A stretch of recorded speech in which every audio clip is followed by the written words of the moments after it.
You're listening to the Joyful Practice for Women Lawyers podcast, episode 223.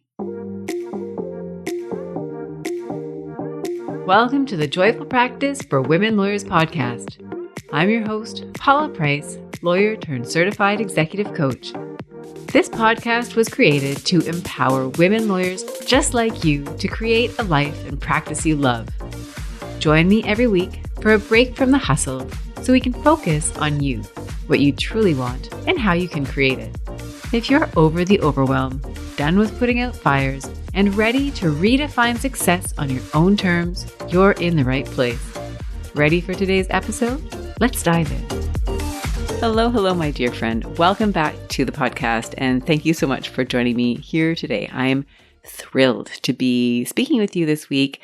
I'm fresh back from a trip to France, most of which was spent in Paris, and I've been talking about it for the past couple of episodes. So if you've been following along, then you know all about it. And it was such a great trip.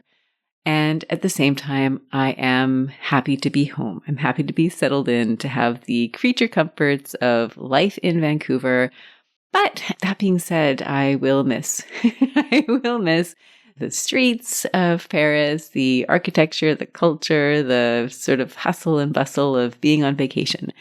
Anyhow, today, what I would love to share with you is some takeaways from the trip that are life lessons, the things that you observe while on vacation, especially when you're in a new environment, are sometimes so impactful just because you're in a place where everything is new. There's so much to figure out. There's so much to see. And so I find it really is a way of exploring not just your surroundings, but also yourself. What are you most attracted to in your environment?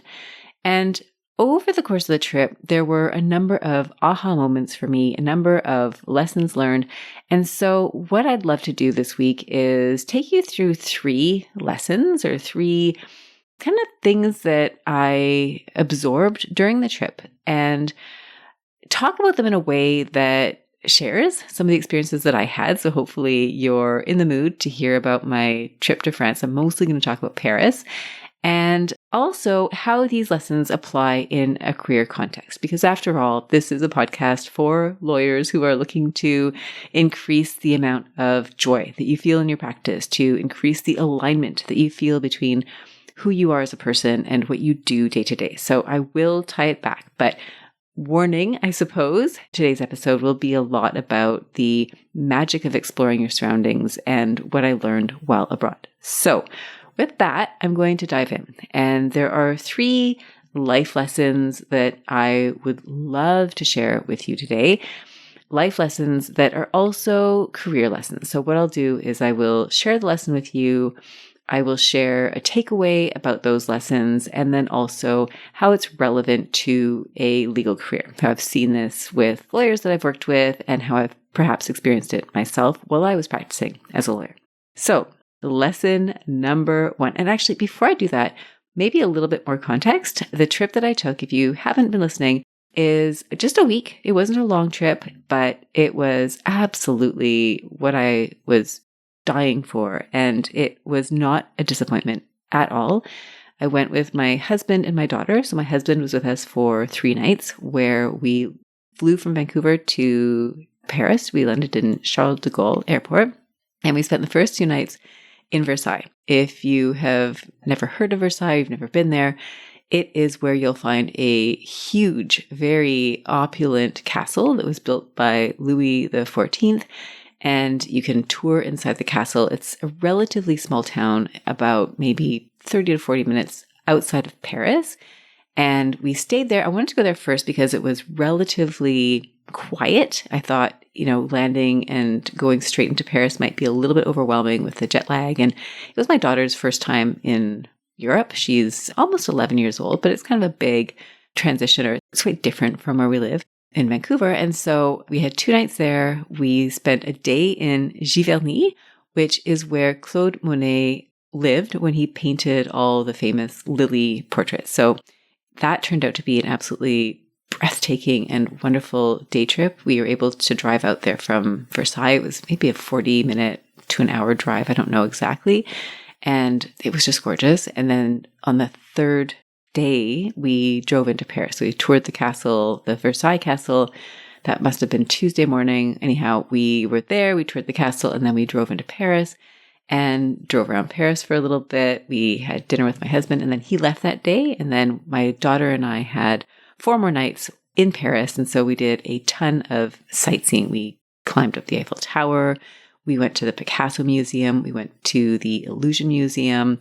We walked through different parts of Paris, explored the bridges, the Saint Louis, where we had ice cream. And, it was just, there was so much to see. My daughter and I are huge fans of Emily in Paris. If you've ever watched that show, you will know that they absolutely showcase so many beautiful sights in Paris. And so we went on a bit of a treasure hunt and found some of the scenes from Emily in Paris, including the apartment and that she lives in the show, the restaurant that's right across from her apartment that her love interest works at.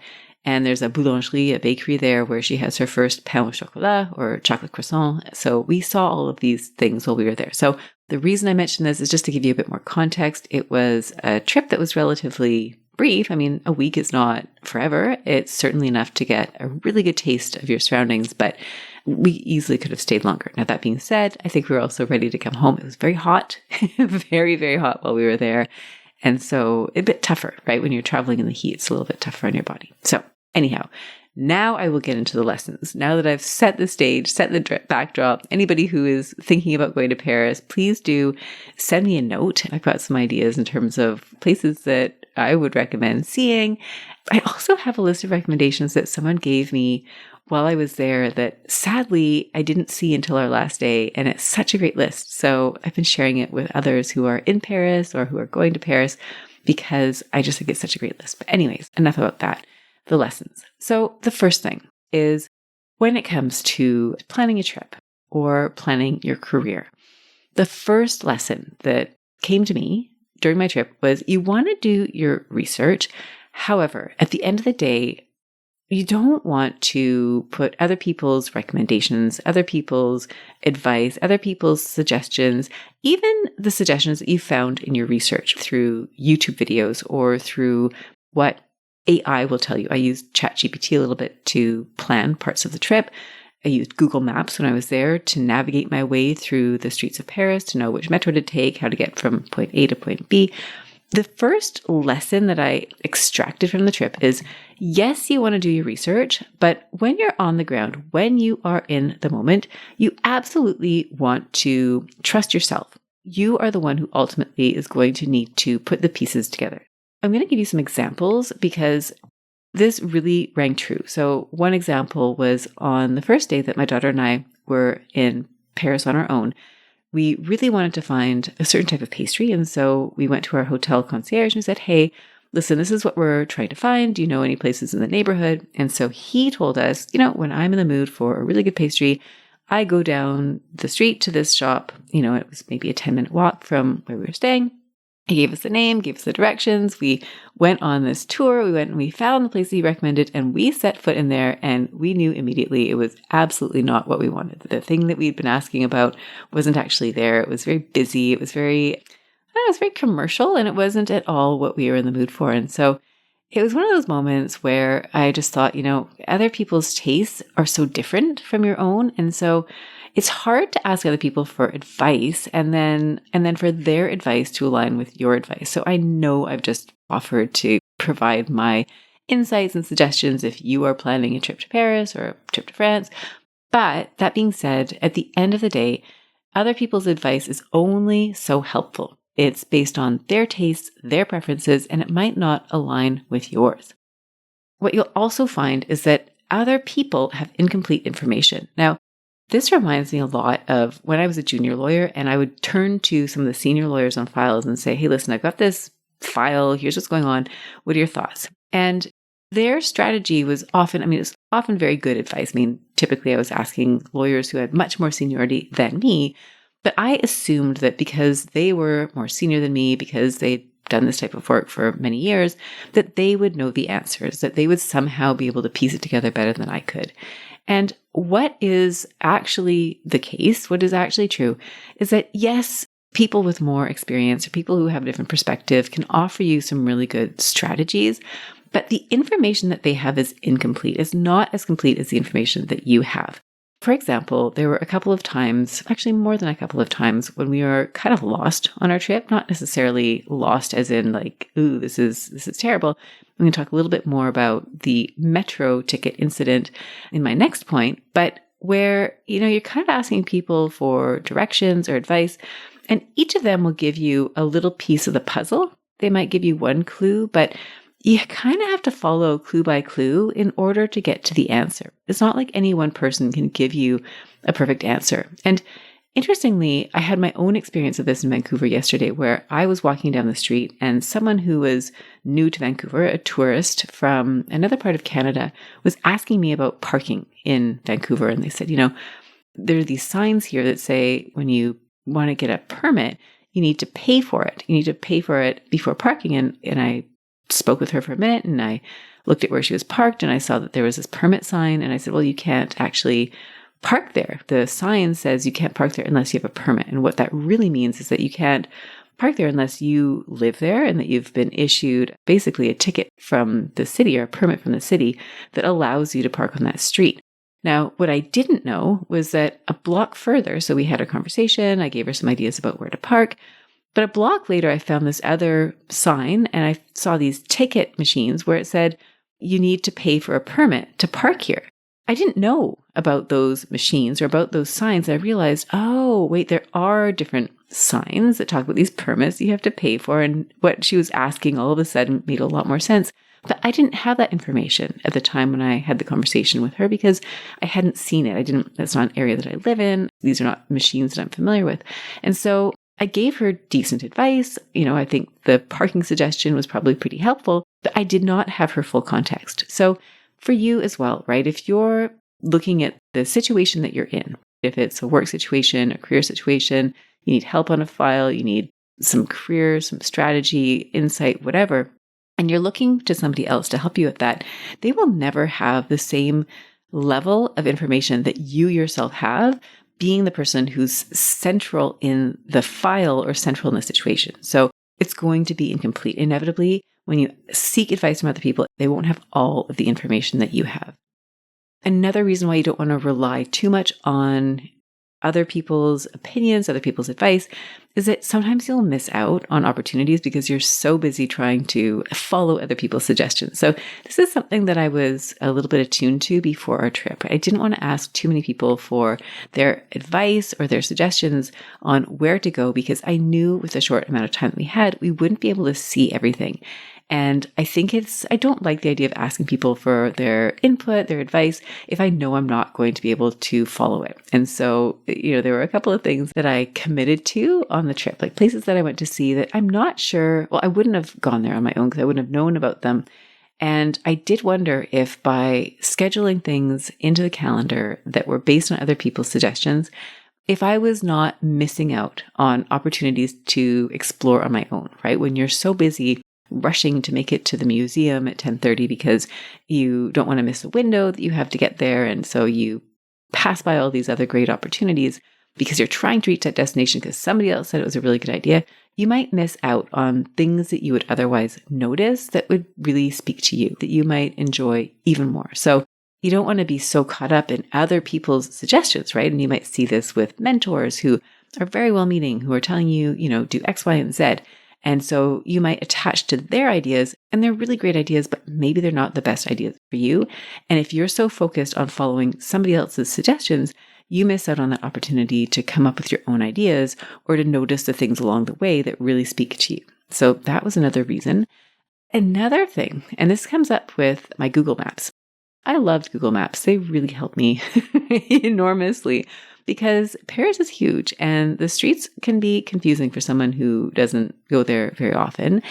And so I found I was very dependent on Google Maps to get from point A to point B, to know which metro to take. And what was so curious about Google Maps is that sometimes it would take you, or it would offer a pathway that had redundancy into it. So you'd basically be doing a U-turn. You'd walk past something and around, and maybe it was because it read traffic is flowing in one direction, or it thought you were driving in a car, and so it wanted to make sure you were on a route that didn't get you into trouble. Or I don't know what the logic is behind the mapping on the Google Maps.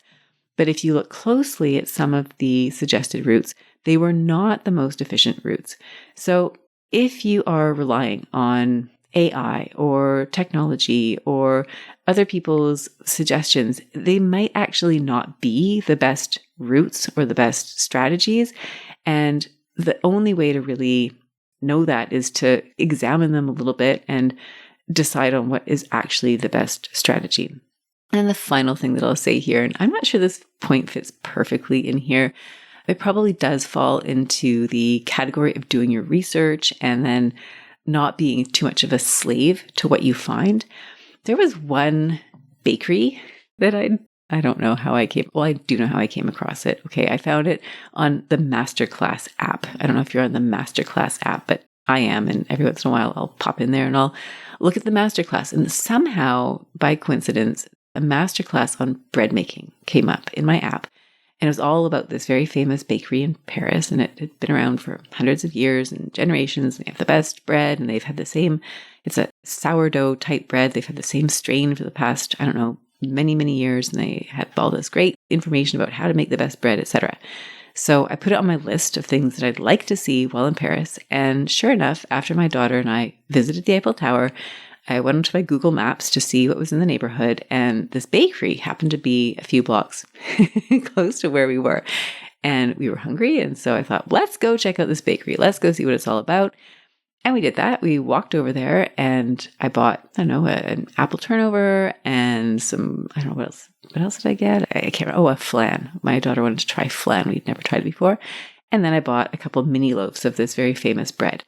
And the mini loaves of this very famous bread turned out to be awful, like awful.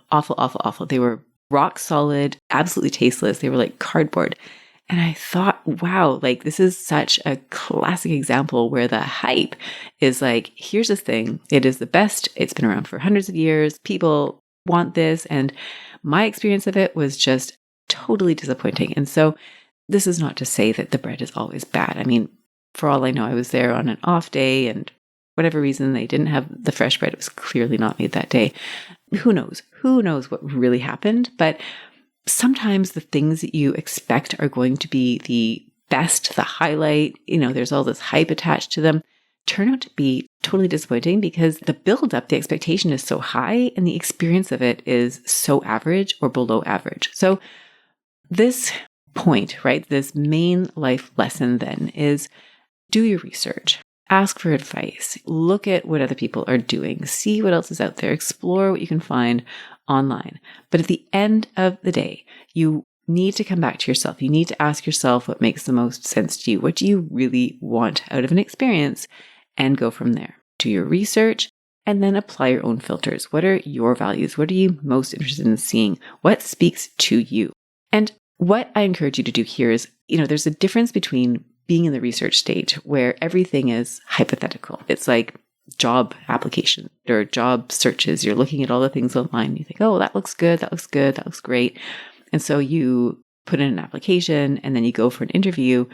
And when you're actually speaking with the people that you would be working with, when you're actually getting a sense of what the day-to-day would be like, trust your gut. What are you feeling? Like that, I think, is so essential. And no amount of research is going to tell you that. You can see that, oh, well, this looks like an amazing opportunity, but what if it turns out to be like that stale loaf of bread? You actually get there and you're like, oh, no, this is not for me. It looked good on paper, but this is not for me. Now, when it comes to your career, this means that absolutely you want to seek out excellent mentors. If you're looking at a career transition, you might want to work with a recruiter or a career strategist, coach, whoever. You might talk to your colleagues about what their experiences are. You might be looking at job boards. You might be doing online research.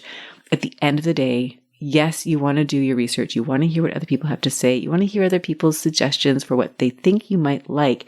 But ultimately, you're the best decision maker here. We want you to make sure that that map that you're following truly is the best route, that you've double checked. You're not blindly following the advice of others. Not that you would do that, but trust yourself. You have got to be the final say here. So that's point one. Do your research, but ultimately, you need to trust your own judgment. You need to have your own parameters and filters in place so that you know that you're not just doing things because other people say it's a good idea. You're doing it because it really speaks to you. That brings us to point number 2, is in your life, in your career, in so many aspects of our day-to-day, we must expect there to be disappointments. There are going to be disappointments. And it's funny because you know that. We all know that. And yet when you're in the moment and you're experiencing your disappointment, you're like, oh, this is so terrible. Why is this happening to me?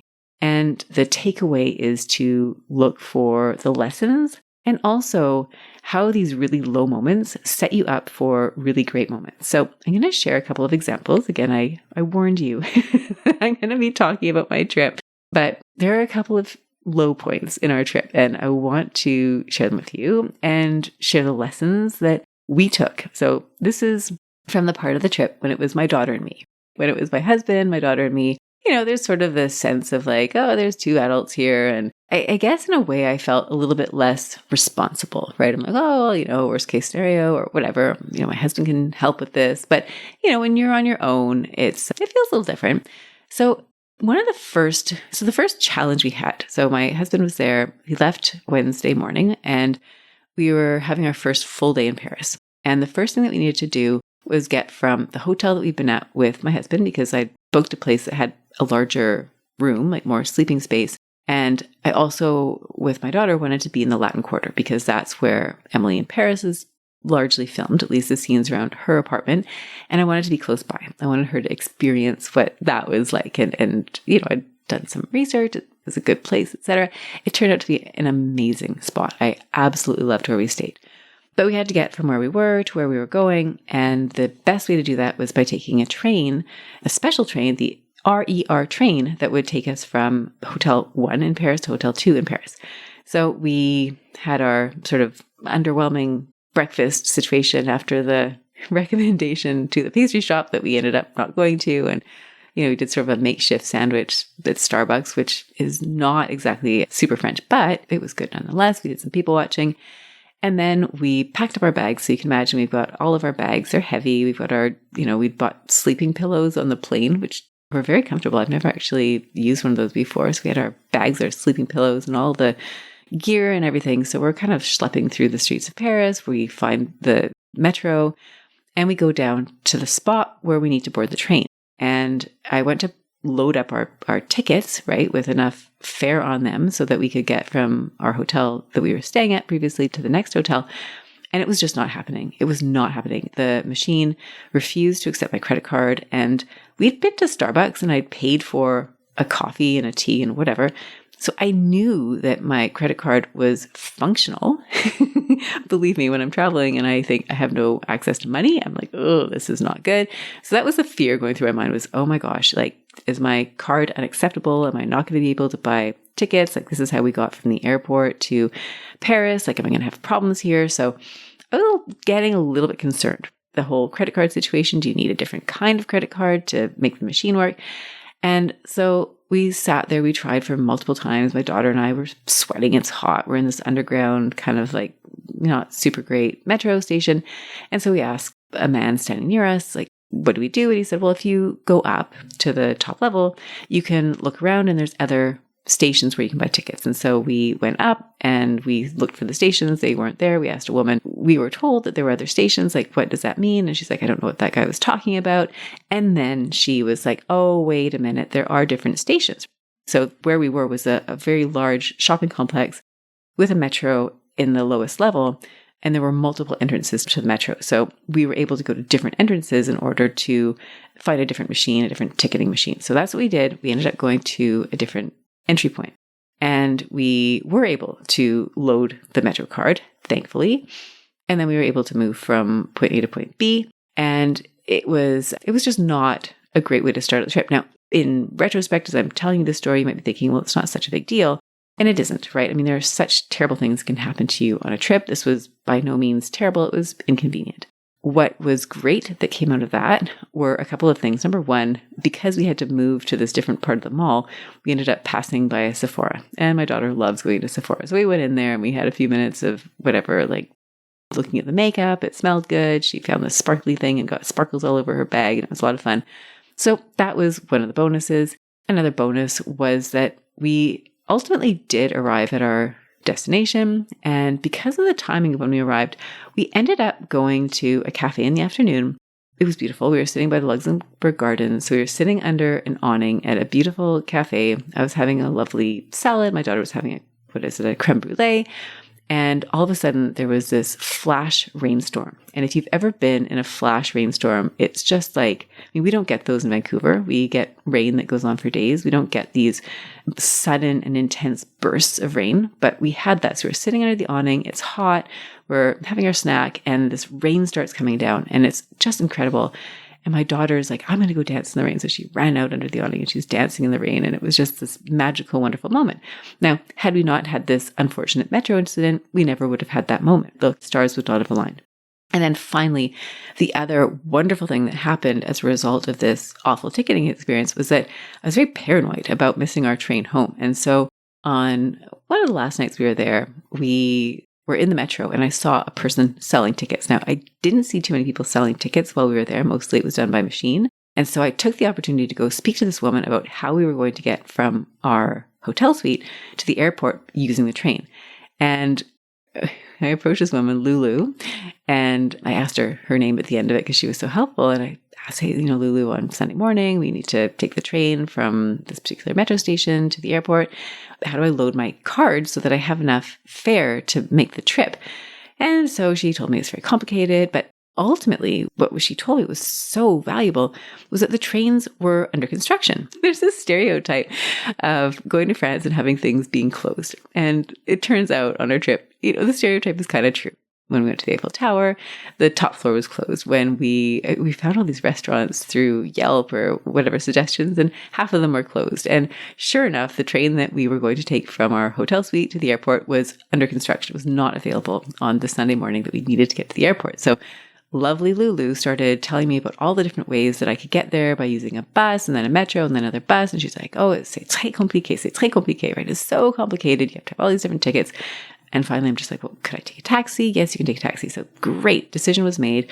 And I made arrangements to have a taxi instead of what would have been extremely horrible, which would be to wake up on Sunday morning thinking that it would be easy to buy a metro ticket, and then getting to the metro, realizing, oh my gosh, I can't actually buy the ticket because the metro isn't even running. I mean, that would have been a very bad case scenario, but we managed to avoid it because we had this sort of rough bump at the beginning of our trip. So all these great things came from this sort of negative incident. These lessons came out of it. Lessons came out. The wonderful experiences were then made possible because of the negative experience. I did not feel that sense of like, oh, this is really great while it was happening. I felt kind of like scared and annoyed. And what if my credit card doesn't work and we're stuck in Paris with no money? Then what?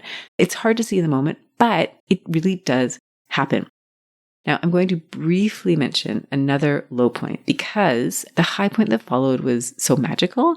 And so I do want to share it. Another thing that happened during our vacation. Now, you can see our vacation really wasn't that bad. Like the low points were not bad at all. Nobody got sick. Nobody had anything life-threatening. But we were stuck out by the Louvre one of the days that we were out walking around. And I'd sort of planned this Odyssey trek with my daughter. And in fairness, I think it was way too long. I think I planned this day where we were going to walk basically across Paris. That was probably too ambitious, especially given how hot it was.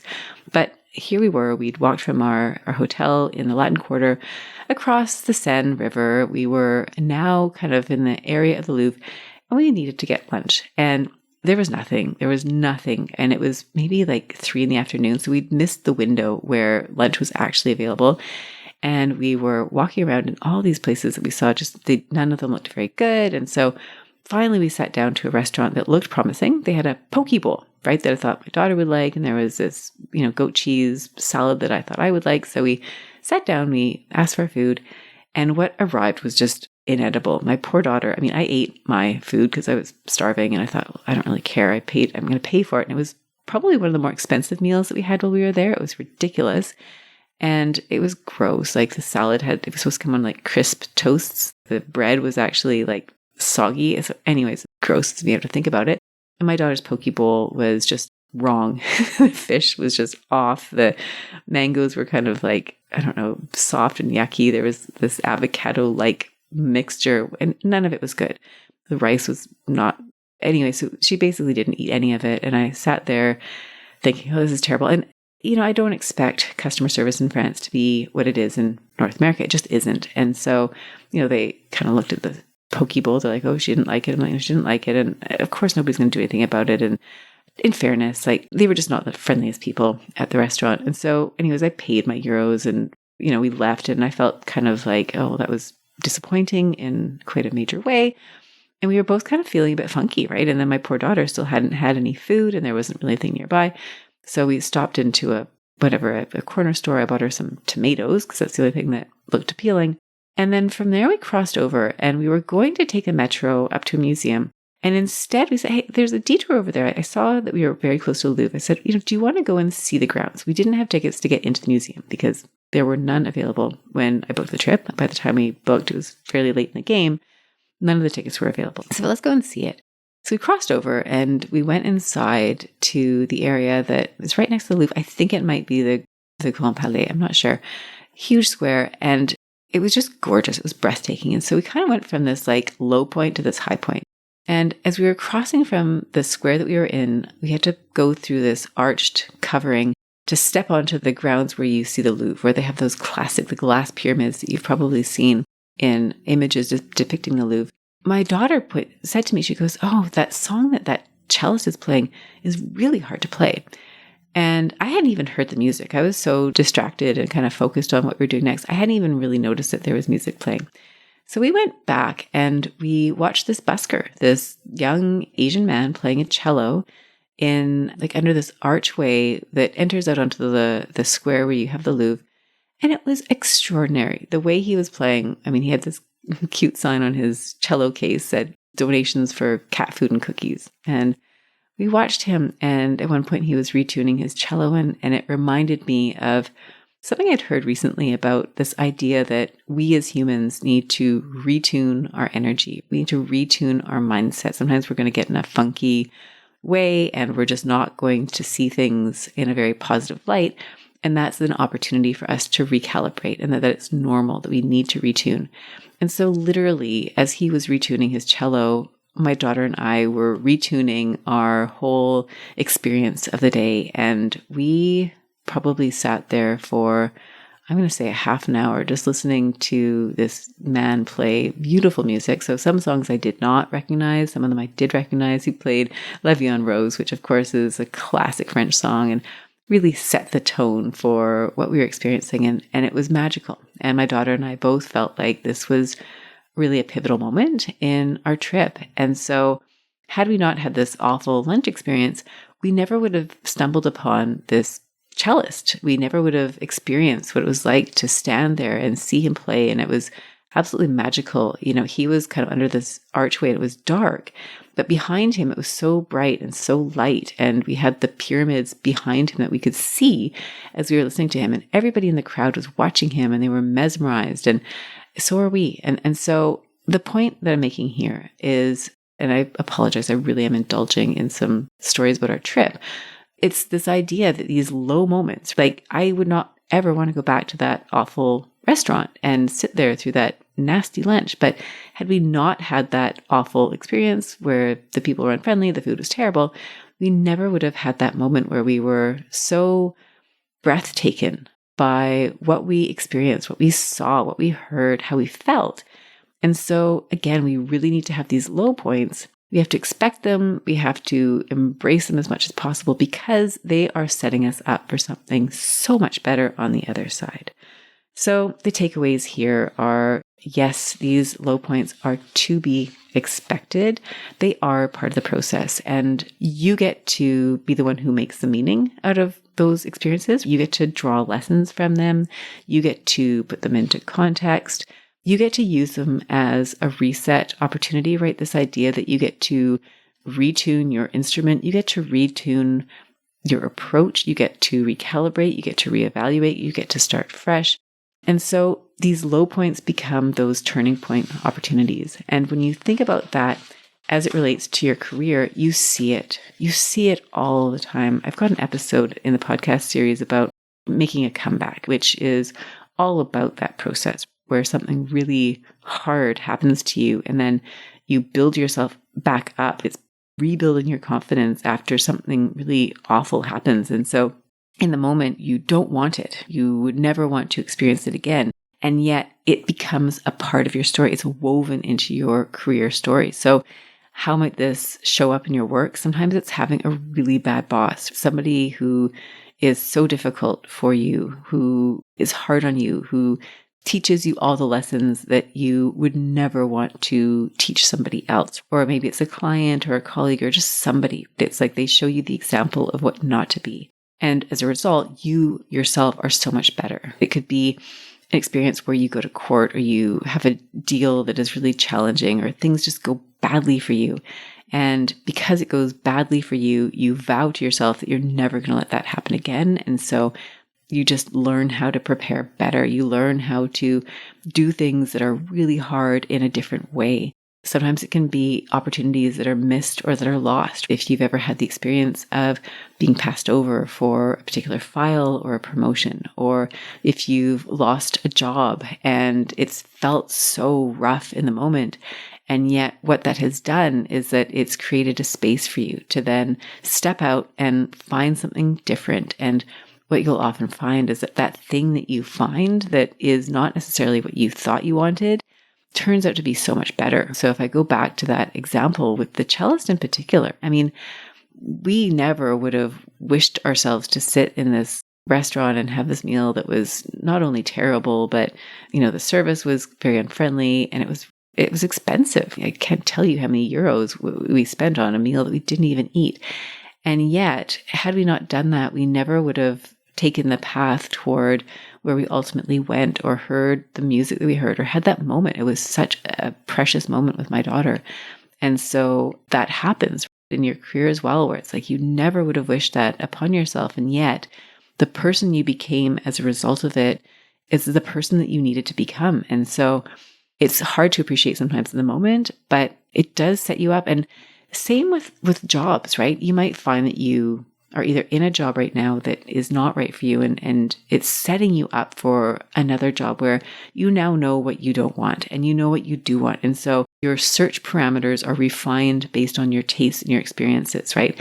And I've seen this. I'm guessing you've experienced this too, right? I mean, sometimes you might transition into a job and you know very early on that you need to move. And so you might look at it and think, I really wasted my time here. I went from this great job or this so-so but not bad job to this other one. It turned out to be such a disaster. And so you move on quite quickly. But it's not necessarily that that was a bad decision. It was a decision where you gained so much more information that then set you up for your next move. So that comes back to the second lesson that I pulled from our trip, is that the negative experiences, the ones that we characterize as negative, the disappointments, the challenges, the things that just don't feel good in the moment, we can expect them. They are going to happen in travel and in careers and in life. And as hard as it is in the moment to accept and embrace them, they are setting you up for something that is going to be better. They are setting you on a path that you ultimately you will find to be the right path for you. And that brings us finally to the third lesson, which is one that I gathered from just the absolute beauty of what we experienced while we were in France. And I experienced it on a grand scale and also on a micro scale. Examples.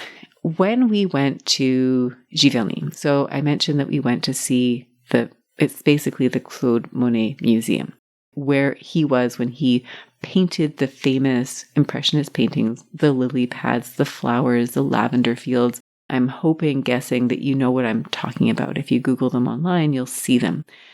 And there are pictures or paintings of these works of art. And when we went to that museum, what really struck me was how the paintings were so unique. The style, the setting. I mean, you can go to the Monet Gardens and you'll see the same I mean, they're not the same lily pads, but you can see the pond where he painted and you see the lily pads. The flowers were in blossom when we were there. So the colors even were the same colors that I had seen in paintings previously.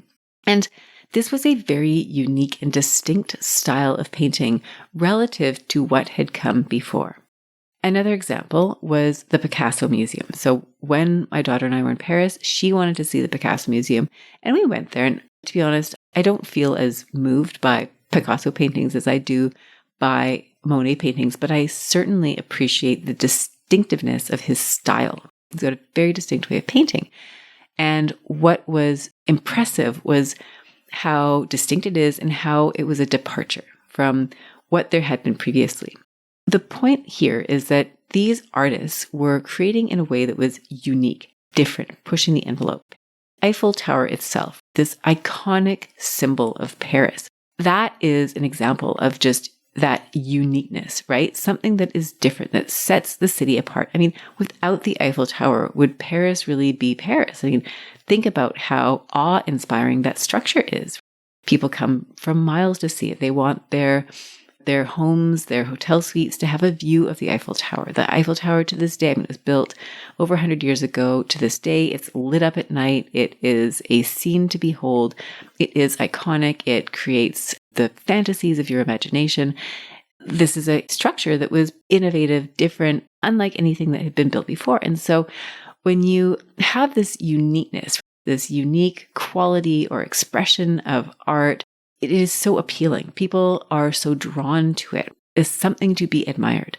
Now, on a micro scale, at a much smaller level, what I also noticed was how each person that we interacted with had a unique way of doing things. And so examples that stand out, there was a gelato shop that we went to a couple of nights, very close to where we were staying, that we stumbled upon. It was very close to the Pantheon. And the people behind the counter who were serving us were absolutely lovely. One woman in particular who my daughter and I really hit it off with. And the experience, gelato shops are kind of a dime a dozen, right? And it turns out this was a chain even. I mean, there were multiples of them across the city. We didn't know it at the time, but here there's probably dozens of this shop.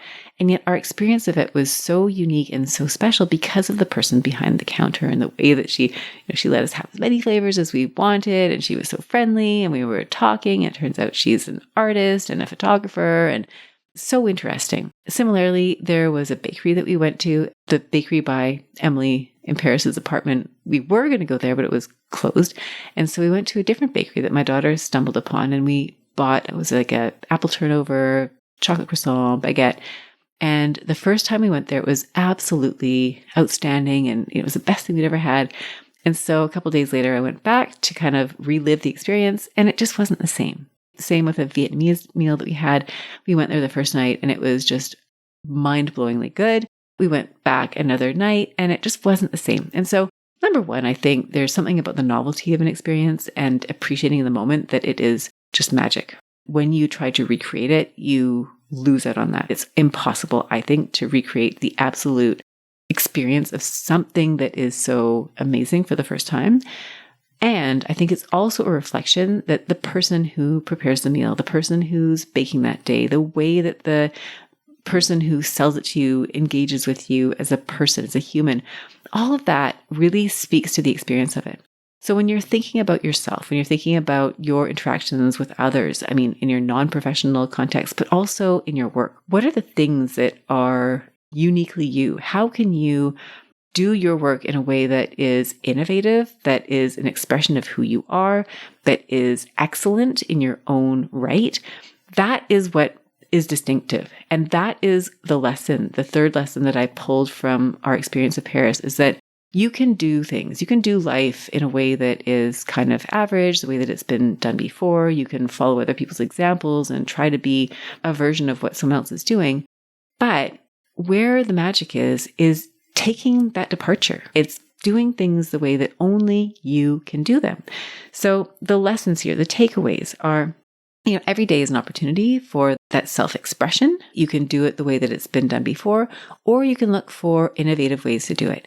And your personal experience, your personal and professional experience are unique to you. And there are ways that you can do things that are different and groundbreaking that are going to wow others, right? That are going to do for others what we experienced in Paris. That experience with the woman behind the counter at the gelato store, that was exceptional. She's the one who sent me ultimately the list of things that we could do in Paris. I'm so sad we didn't see the list. It went to the junk folder in my Gmail account.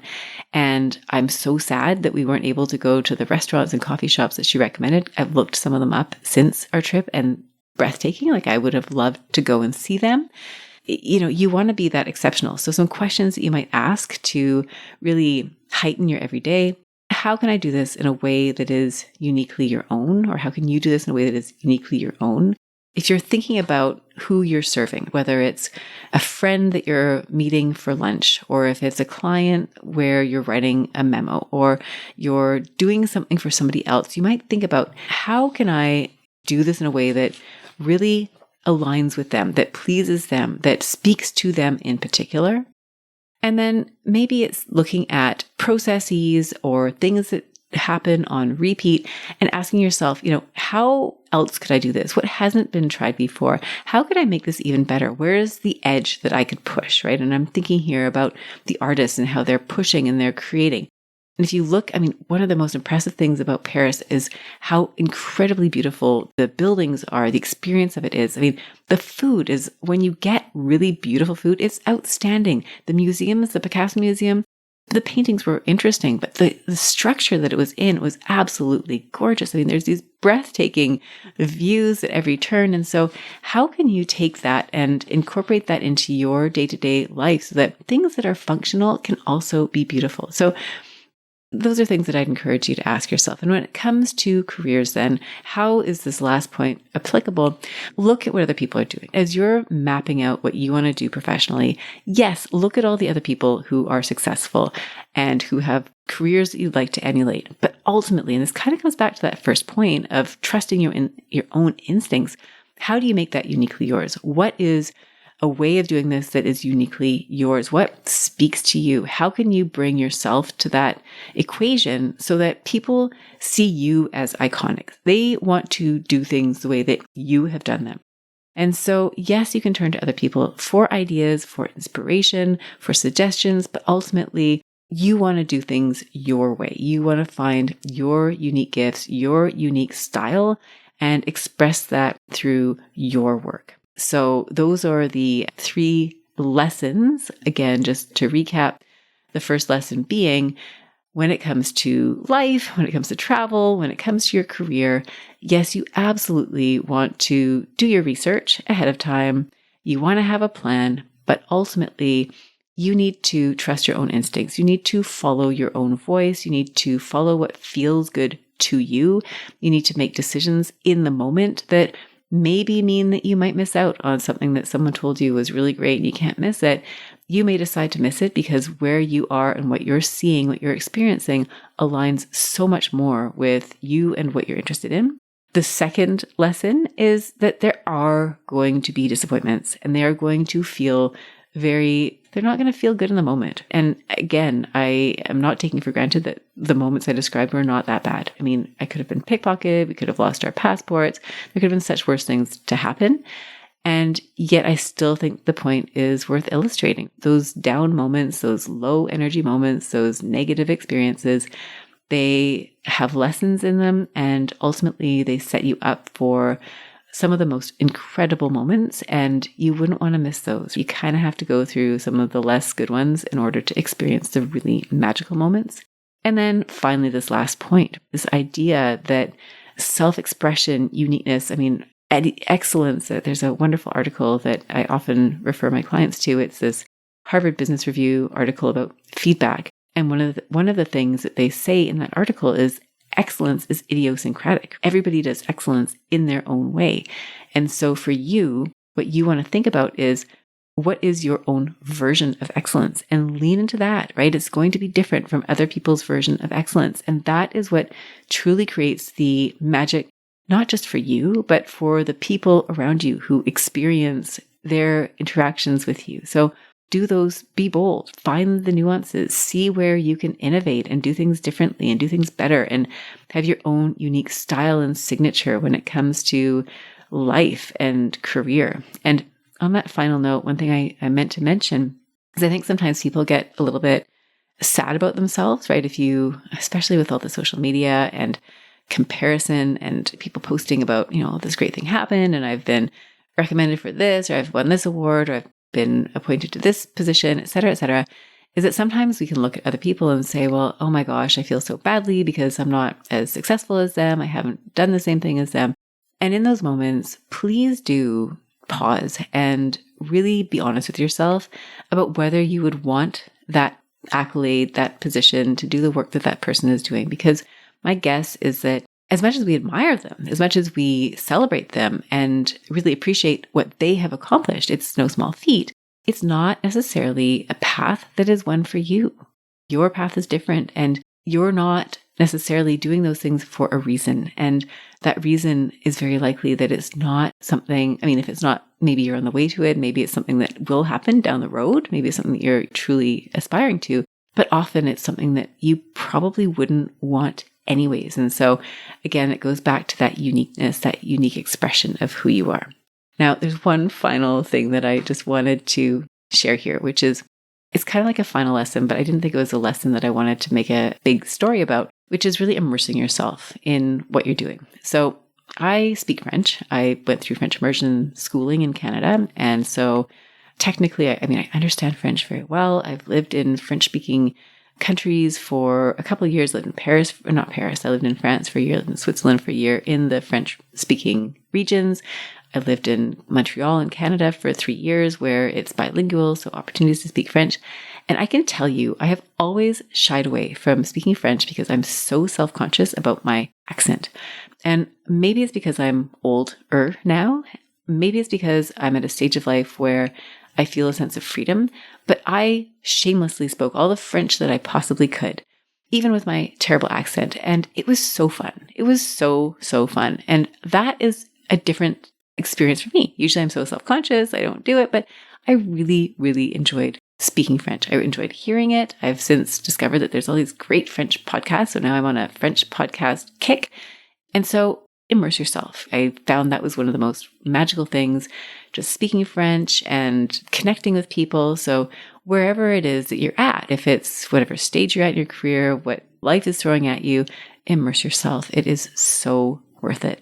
So with that, I'm going to wrap up today's episode. I'm going to thank you once again for joining me. I hope that this episode has, if not imparted a few lessons or helped you with some of the lessons, or maybe you've enjoyed hearing them. Maybe it's piqued your curiosity about making a trip over to Paris. I don't know, but it's been really great to share this with you. I hope you've enjoyed hearing about our experiences in Paris and the lessons that we drew from our time there. And I hope you have been having a wonderful summer and that you have been having wonderful travel experiences, and that what I talked about today really, really spoke to you on some level. So with that, I'm going to let you go. I'm going to wish you a beautiful week, and I look forward to reconnecting with you again soon. Thank you so much. Take care. Bye for now.